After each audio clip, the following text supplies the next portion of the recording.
Antes de começar, pare um momento. Na próxima vez que você subir em um ônibus, feche os olhos e tente ouvir. Você notará algo curioso. O barulho do motor não vem da frente, mas de trás. E se você olhar pela janela traseira, verá aquelas grades de ventilação, aquelas persianas metálicas que deixam escapar o calor do motor. Mas por que ele está lá? Por que não na frente, como em quase todos os carros? A resposta não é óbvia. E o que parece uma decisão menor esconde décadas de engenharia, física, ergonomia e economia. Hoje, vamos desmistificar a ideia de que a localização do motor é um simples detalhe estético, porque, na verdade, é uma das decisões de design mais importantes que existem na fabricação de veículos de transporte de massa. Vamos explorar a história, a física, as vantagens, as desvantagens, as configurações alternativas e alguns dados que poucos conhecem sobre os motores dos ônibus. Então, acomode-se, porque esta viagem será longa, mas muito interessante. Para entender por que o motor está na parte traseira, primeiro temos que entender como chegamos até aqui. E para isso, precisamos viajar no tempo. Os primeiros ônibus do século XX eram, em essência, caminhões com uma carroceria em cima. Derivavam diretamente dos veículos de carga e, como todo caminhão da época, tinham o motor na frente, sob um capô proeminente. Eram veículos barulhentos, desconfortáveis e com uma distribuição de peso bastante problemática. Nos anos 30 e 40, os fabricantes começaram a experimentar. Perceberam que, se o ônibus fosse transportar pessoas e não mercadorias, era preciso repensar completamente o design do zero. A pergunta era: qual é a melhor maneira de aproveitar o espaço para os passageiros? A resposta veio gradualmente. Empresas como Mercedes-Benz, MAN, Volvo, Scania na Europa e a General Motors nos Estados Unidos começaram a desenvolver chassis especificamente projetados para ônibus, nos quais o motor se deslocava para trás ou era montado horizontalmente sob o piso. Esta foi uma revolução silenciosa que mudou para sempre o transporte público. Dado curioso: o primeiro ônibus de piso baixo com motor traseiro foi introduzido pela Mercedes-Benz na Alemanha em 1954. Chamava-se o 321H e foi um divisor de águas no design do transporte público europeu. Na América Latina, a adoção do motor traseiro foi mais lenta, e muitos países seguiram usando chassis de caminhão por décadas. No entanto, a partir dos anos 70 e 80, os ônibus de motor traseiro começaram a dominar as rotas de longa distância e os sistemas de transporte urbano de massa. Imaginemos um ônibus de 12 metros de comprimento.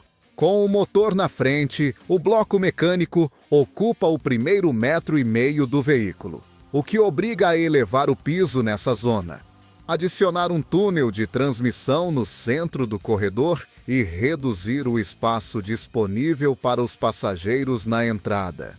Agora imagine esse mesmo ônibus sem nada na parte dianteira. O motorista senta-se diretamente sobre o eixo dianteiro. O piso é completamente plano desde a porta de entrada, e todos esses metros recuperados podem ser destinados a assentos, a um corredor mais amplo, ou mesmo a áreas para passageiros em pé na hora do rush. Isso não parece grande coisa até você calcular os números. Um ônibus articulado moderno de 18 metros com motor traseiro pode transportar até 160 passageiros. O equivalente com motor dianteiro mal chegaria a 120. Essa diferença de 40 pessoas por viagem, multiplicada por centenas de viagens ao dia e milhares de ônibus em uma cidade, é uma diferença monumental na capacidade do transporte público. Dado curioso: O ônibus articulado mais longo do mundo em serviço regular tem 25 metros e opera na Suíça. Chama-se Autotram Extra Grand e pode transportar até 256 passageiros. Seu motor, como não poderia deixar de ser, está na parte traseira. Além disso, ao ter o piso plano, os ônibus de motor traseiro permitem instalar rampas ou sistemas hidráulicos para pessoas com cadeira de rodas ou mobilidade reduzida. Em muitos países, isso não é um luxo, mas uma obrigação legal, e o motor traseiro torna isso tecnicamente possível sem grandes complicações. Se até aqui você está gostando deste conteúdo, dê um like agora mesmo. Isso nos ajuda muito a continuar trazendo vídeos como este. Obrigado de coração. A física não mente. Um veículo que tem o peso distribuído de maneira equilibrada entre seus eixos é mais estável, mais seguro e mais fácil de controlar. E quando falamos de ônibus, isso é especialmente crítico. Em um ônibus com motor dianteiro, a maior parte do peso mecânico se concentra no eixo dianteiro. Isso gera um efeito de balanço que se nota especialmente em curvas e em frenagens bruscas. O ônibus tende a mergulhar a parte dianteira para baixo e elevar a traseira, o que reduz a tração das rodas motrizes traseiras justamente quando mais se precisa. Com o motor na parte traseira, o peso se distribui de maneira muito mais uniforme. As rodas traseiras, que são as que geralmente impulsionam o veículo, estão sob o bloco do motor. Isso significa que tem mais peso sobre elas, o que se traduz diretamente em mais aderência com o asfalto. Em condições adversas, como chuva, neve ou estradas em mau estado, essa diferença pode ser crucial. Um ônibus com motor traseiro tem uma tração significativamente melhor em subidas íngremes e em superfícies escorregadias. Não é coincidência que todos os ônibus projetados para operar em zonas montanhosas ou climas frios tenham o motor atrás. Dado curioso: nos testes de homologação de ônibus na Suécia, um dos critérios mais importantes é o comportamento em subidas com gelo. Os ônibus com motor traseiro, consistentemente, superam os de motor dianteiro nesses testes, com uma diferença de tração de até 30%. A distribuição do peso também afeta o desgaste dos pneus. Um eixo sobrecarregado desgasta os pneus muito mais rápido, o que aumenta os custos de manutenção e os riscos de segurança.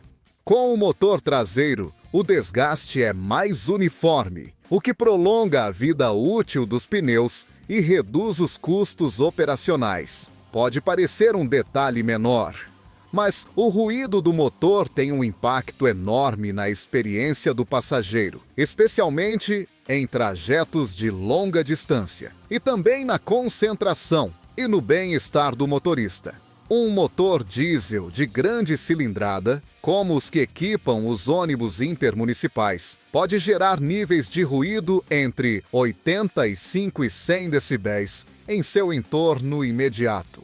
Para que você entenda a magnitude, 85 decibéis equivalem ao ruído de um liquidificador funcionando na potência máxima, e 100 decibéis ao de um martelo pneumático. Quando esse motor está na parte dianteira do ônibus, esse ruído é transmitido diretamente à cabine dos passageiros. Com o motor na parte traseira, por outro lado, há metros de carroceria, isolante acústico e distância física entre o motor e os passageiros. A redução de ruído que isso supõe pode ser entre 20 e 30 decibéis, o que em termos práticos significa a diferença entre ouvir o motor constantemente ou poder manter uma conversa normal. Dado curioso: a Organização Mundial da Saúde estabelece que a exposição prolongada a mais de 70 decibéis pode causar danos auditivos. Motoristas de ônibus com motor dianteiro que trabalham mais de 8 horas diárias têm um risco significativamente maior de desenvolver problemas de audição a longo prazo. Nos ônibus de luxo para viagens de longa distância, a redução do ruído é um dos fatores de venda mais importantes. Alguns fabricantes, como Neoplan ou Setra, chegaram a adicionar camadas extras de isolamento acústico na parte traseira para reduzir ainda mais o nível de ruído no interior, conseguindo níveis abaixo dos 60 decibéis em cruzeiro, semelhante ao interior de um automóvel de alto padrão. O conforto vibratório também é afetado. As vibrações do motor, que em um ônibus de motor dianteiro são transmitidas diretamente através do chassi até os assentos dianteiros, reduzem consideravelmente quando o motor está atrás, especialmente nos assentos da zona central do ônibus, que costumam ser os mais solicitados pelos passageiros.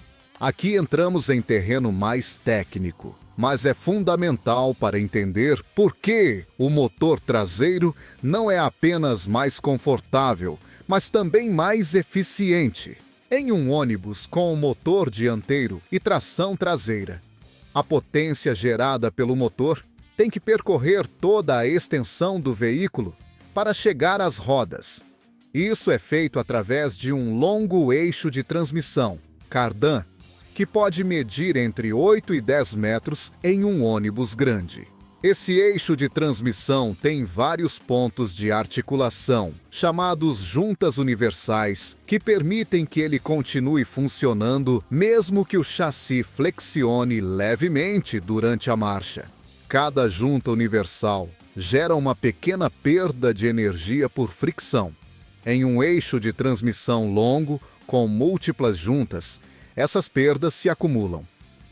Estudos de eficiência mecânica demonstraram que um sistema de transmissão longo pode perder entre 5% e 10% da potência do motor antes que essa energia chegue às rodas. Com o motor traseiro, a distância entre o motor e as rodas é mínima. A transmissão é curta, direta e tem pouquíssimos pontos de fricção. Isso não apenas reduz as perdas de energia, mas também simplifica a mecânica, tornando-a menos suscetível a falhas e mais fácil de manter. Dado curioso: um ônibus de longa distância percorre aproximadamente 200 mil quilômetros por ano. Com uma melhora de eficiência de 7% no sistema de transmissão, esse mesmo ônibus economizaria o equivalente a vários milhares de litros de combustível por ano. Multiplicado por toda uma frota, a economia é enorme. Além disso, como a transmissão é mais curta e simples, os intervalos de manutenção são prolongados e os custos de reparo diminuem.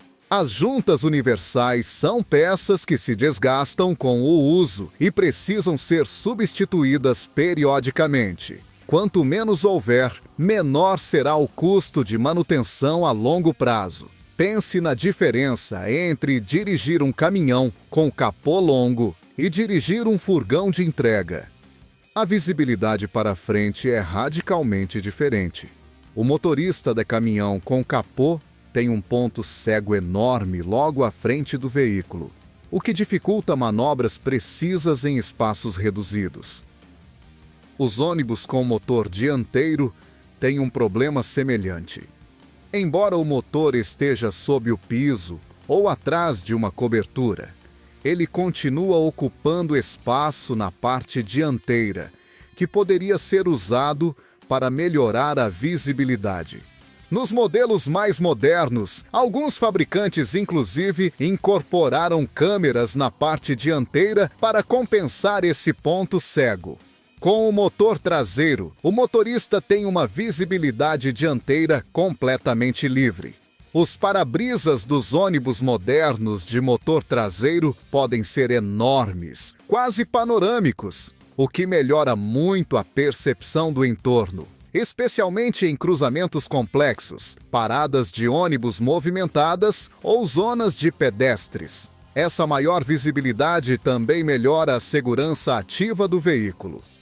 Estudos de acidentologia no transporte público demonstram que uma boa visibilidade dianteira reduz os acidentes em uma porcentagem significativa, especialmente os atropelamentos, que representam o tipo de acidente mais grave no transporte urbano. Dado curioso: a normativa europeia de homologação de ônibus exige que o motorista possa ver o chão a menos de 2 metros da parte dianteira do veículo. Esta norma foi projetada especificamente para proteger pedestres e ciclistas que se aproximam do ônibus e é muito mais fácil de cumprir com um design de motor traseiro. Inscreva-se no canal se ainda não o fez. Apertando o botão de inscrição e o sininho, você garante que não perderá nenhum de nossos próximos vídeos. Esperamos você na comunidade. Seria desonesto falar apenas das vantagens. O motor traseiro não é perfeito e existem razões muito concretas pelas quais nem todos os ônibus do mundo adotaram esta configuração. O desafio mais conhecido é o chamado balanço traseiro, ou efeito de giro de cauda. Em um ônibus grande, a parte posterior do veículo estende-se consideravelmente além do eixo traseiro. Quando o motorista realiza uma curva fechada, a cauda do ônibus varre para o exterior com uma amplitude que pode surpreender motoristas não experientes. Isso não é um problema teórico. É a causa de numerosos incidentes em cidades onde os motoristas de ônibus não receberam o treinamento adequado para lidar com esse comportamento. O balanço traseiro pode chegar a 3 metros nos ônibus maiores, o que significa que, ao girar em uma esquina, a parte traseira pode invadir a faixa contrária ou atingir elementos do mobiliário urbano.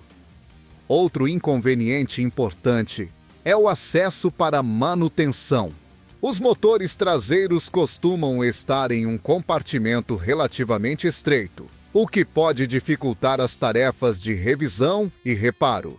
Nos ônibus com motor dianteiro, o mecânico tem acesso fácil ao motor abrindo um capô ou uma tampa lateral. No motor traseiro, muitas vezes é necessário abrir painéis traseiros, trabalhar em posições incômodas ou mesmo acessar por baixo do veículo. Dado curioso: mecânicos de ônibus em grandes garagens metropolitanas estimam que as tarefas de manutenção rotineira em um motor traseiro exigem entre 15% e 25% mais tempo do que as mesmas tarefas em um motor dianteiro de design convencional. No entanto, a maior confiabilidade do motor traseiro faz com que essas revisões sejam menos frequentes. Também há um problema de refrigeração. O motor traseiro gera calor que deve ser dissipado e, como está na parte posterior do veículo, não conta com o fluxo de ar natural que um motor dianteiro recebe durante a marcha. Os sistemas de refrigeração dos motores traseiros são mais complexos e caros, incluindo múltiplos radiadores, ventiladores elétricos e, em alguns casos, até trocadores de calor adicionais. Em climas muito quentes, este desafio térmico pode ser especialmente problemático. Em cidades como Dubai, onde as temperaturas podem superar os 45 graus Celsius no verão, Os ônibus de motor traseiro exigem sistemas de refrigeração especialmente reforçados que adicionam peso, custo e complexidade ao veículo. Se o motor traseiro tem tantas vantagens, por que continuam sendo fabricados ônibus com o motor na frente? A resposta tem várias dimensões. A primeira é econômica. Os ônibus de motor dianteiro, que derivam de chassis de caminhão, são significativamente mais baratos de fabricar. Ao compartilhar plataforma, componentes e linhas de produção com os caminhões de carga, os fabricantes podem amortizar os custos de desenvolvimento em um volume de produção muito maior. Um ônibus escolar norte-americano típico, com seu inconfundível bico longo, pode custar entre 30% e 40% menos que um ônibus de motor traseiro equivalente. Para países em desenvolvimento com orçamentos de transporte ajustados, essa diferença de preço é determinante. Em muitas cidades da África, Ásia e América Latina, os ônibus de motor dianteiro continuam sendo a opção mais viável economicamente, apesar de suas desvantagens técnicas. A segunda razão é a facilidade de manutenção em ambientes com infraestrutura precária. Em zonas rurais ou em países onde a rede de oficinas especializadas é limitada, um motor de caminhão convencional pode ser reparado com ferramentas básicas e conhecimentos mecânicos gerais. Um motor traseiro de ônibus moderno, com sua eletrônica de gestão do motor e seus sistemas auxiliares, pode exigir equipamento de diagnóstico especializado que simplesmente não está disponível em muitas partes do mundo. Dado curioso: em países como Índia, Brasil e vários países africanos, mais de 60% dos ônibus em serviço ainda utilizam chassis derivados de caminhões com motor dianteiro, precisamente pelas razões econômicas e de manutenção mencionadas. A terceira razão é o uso específico do veículo. Os ônibus escolares norte-americanos, por exemplo, tem um design muito deliberado com o motor na frente. Em caso de acidente frontal, o motor atua como zona de absorção de impacto, protegendo os passageiros. Além disso, a porta traseira de emergência ocupa o espaço que em outros designs é destinado ao motor. Para este uso específico, o motor dianteiro tem vantagens de segurança que superam os inconvenientes ergonômicos. Existe uma terceira configuração que merece atenção própria: o motor central. E embora seja menos conhecida pelo público geral, é na verdade uma solução fascinante que tenta combinar o melhor de dois mundos. Nos ônibus com motor central, o propulsor é colocado em posição horizontal, diretamente abaixo do piso do veículo, na zona central do ônibus. Esta disposição, que pode parecer um meio-termo, tem vantagens muito concretas.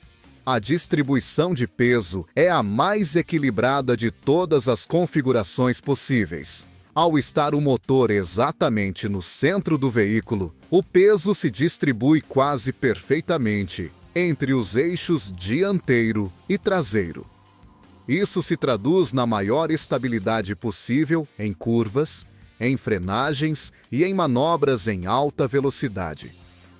Os ônibus articulados, aqueles que têm uma seção adicional unida ao corpo principal por uma sanfona flexível, beneficiam-se especialmente do motor central.